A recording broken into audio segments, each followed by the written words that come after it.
सास बहू और उनके खिचड़ी रिश्ते। सास और बहू के बीच अच्छे रिश्तों के बीच कभी कभी हल्की फुल्की खिचड़ी भी पकती है। एक नए घर की शुरुआत।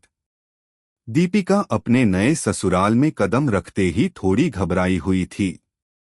शादी के बाद अपने मायके से विदाई लेकर जब वह अपने पति रोहन के घर आई तो दिल में ढेर सारे सवाल थे। लेकिन उसके साथ साथ एक उम्मीद भी थी कि वह जल्द ही सासू माँ के साथ अच्छे रिश्ते बनाएगी, जिनकी छवि हमेशा से ही ससुराल में एक सशक्त महिला की रही थी। अगर आप अपनी माँ से प्यार करते हो और उनको हमेशा खुश देखना चाहते हो तो चैनल को सब्सक्राइब करो, लाइक करो, जय माता दी कमेंट करो। बहुत ही जल्द आपको खुशखबरी मिलेगी। प्लीज वीडियो को लास्ट तक जरूर देखें। अब आगे सुने। सास श्रीमती रानी देवी अपने समय की बड़ी विधायिका रही थीं। उनकी शख्सियत घर में बहुत ही प्रभावशाली थी। सब उनकी बातों को गौर से सुनते थे और उनके आदर्शों को मानते थे। यह सोचकर दीपिका थोड़ी डरी हुई थी, क्योंकि सास की सख्त छवि से वह थोड़ी घबराई हुई थी। परंतु दीपिका जानती थी कि अगर उसे अपने नए घर में खुश रहना है तो सास के साथ तालमेल बनाना पड़ेगा। सास रानी देवी, जो अब घर के सभी कामकाज संभालती थीं, अपनी बहू से पूरी उम्मीदें भी रखती थीं। उनका मानना था कि बहू को घर के हर काम को अच्छे से करना चाहिए और उसे परिवार की मर्यादाओं का पालन करना चाहिए। लेकिन दीपिका का तरीका थोड़ा अलग था। वह पहले अपने करियर को प्राथमिकता देती थी और घर के कामों में उतनी रुचि नहीं रखती थी। इस अंतर को सास ने जल्द ही महसूस किया। आहिस्ता आहिस्ता समझना। पहले कुछ हफ्तों में दीपिका और रानी देवी के बीच छोटी छोटी नोकझोंक होती रही। कभी रानी देवी दीपिका की साड़ी की सिलाई पर नाराज होती, कभी दीपिका रानी देवी के तरीकों से असहमत होती। एक दिन रानी देवी ने किचन में दीपिका से कहा, तुम सब्जी बनाने में कुछ न कुछ नया ही करती रहती हो। तुम्हें इस घर की परंपराओं को समझना चाहिए। दीपिका थोड़ी चिढ़ गई, लेकिन उसने गुस्से में कुछ नहीं कहा। उसने शांत रहते हुए कहा, माँ, मेरी नानी कहती थी कि खाना पकाने में नया प्रयोग अच्छा होता है। बदलाव से ही कुछ नया सीखने को मिलता है। रानी देवी हतप्रभ हो गईं। पहले तो उन्हें लगा कि दीपिका के ये शब्द तंज हैं, लेकिन फिर उन्होंने सोचा, कभी कभी बदलाव अच्छा भी हो सकता है। और इस तरह धीरे धीरे दीपिका ने रानी देवी को यह समझाया कि बदलाव भी परिवार की खुशहाली का एक हिस्सा हो सकता है। लेकिन यह सिर्फ पहली कहानी नहीं थी। सास और बहू के बीच हमेशा कोई न कोई हल्की फुल्की खिचड़ी पकती रहती थी। एक दिन दीपिका ने सास से पूछ लिया, माँ, क्या आपको मेरे कामकाजी जीवन की वजह से कोई परेशानी है?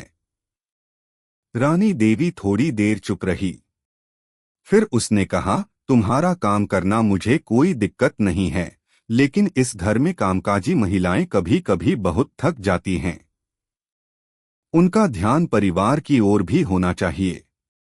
दीपिका ने सर झुकाते हुए कहा, माँ, मैं इस बात से पूरी तरह सहमत हूँ। मैं काम और घर दोनों के बीच संतुलन बनाने की पूरी कोशिश करूंगी। खिचड़ी पकाने का समय। समय बीतता गया और एक दिन दीपिका को सास से एक दिलचस्प सवाल मिला। रानी देवी ने कहा, दीपिका, तुम तो सब कुछ बहुत अच्छे से कर रही हो, लेकिन एक बात बताओ, क्या तुम कभी मेरी तरह घर की रोटियां बनाना चाहोगी? दीपिका हंसी में जवाब देती है, माँ, रोटियां तो मैं बनाती हूँ, लेकिन आपकी तरह बेहतरीन नहीं बना सकती। आपकी रोटियों में कुछ खास बात होती है। रानी देवी मुस्कराई और बोली, तुमसे यह उम्मीद नहीं थी कि तुम मेरी तारीफ करोगी। यह बात दीपिका के दिल को छू गई और उसने सोचा कि अब समय है रानी देवी को उनके तरीके से कुछ खास सिखाने का। उसने रानी देवी से कहा, माँ, आज हम एक नई चीज बनाएंगे। चलिए खिचड़ी बनाते हैं। सास और बहू ने मिलकर खिचड़ी पकानी शुरू की। रानी देवी ने इसे अपनी पारंपरिक विधि से पकाया, जबकि दीपिका ने इसमें कुछ बदलाव किए। नतीजा यह हुआ कि खिचड़ी का स्वाद बहुत ही शानदार हुआ। रानी देवी हंसी और बोली, तुमने तो सचमुच खिचड़ी को कुछ अलग ही बना दिया है। मुझे तो यकीन नहीं हो रहा कि यह तुमने बनाई है। दीपिका ने मुस्कुराते हुए कहा, माँ, कभी कभी खिचड़ी के मसाले को भी थोड़ा बदलना चाहिए, तभी वह स्वादिष्ट बनती है। सास और बहू की खिचड़ी रिश्ते की समझ। धीरे धीरे दीपिका और रानी देवी के रिश्ते और मजबूत होते गए।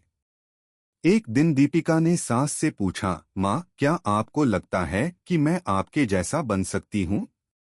रानी देवी ने सोचते हुए कहा, दीपिका, तुम बहुत अच्छा कर रही हो। हर इंसान का अपना तरीका होता है और तुमने अपनी पहचान बनाई है।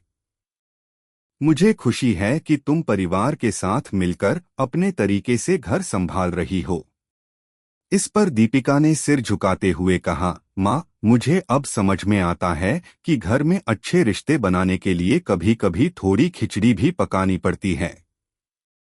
रानी देवी हंसी और बोली, यह खिचड़ी तो सचमुच दोनों के रिश्ते में भी पक रही है।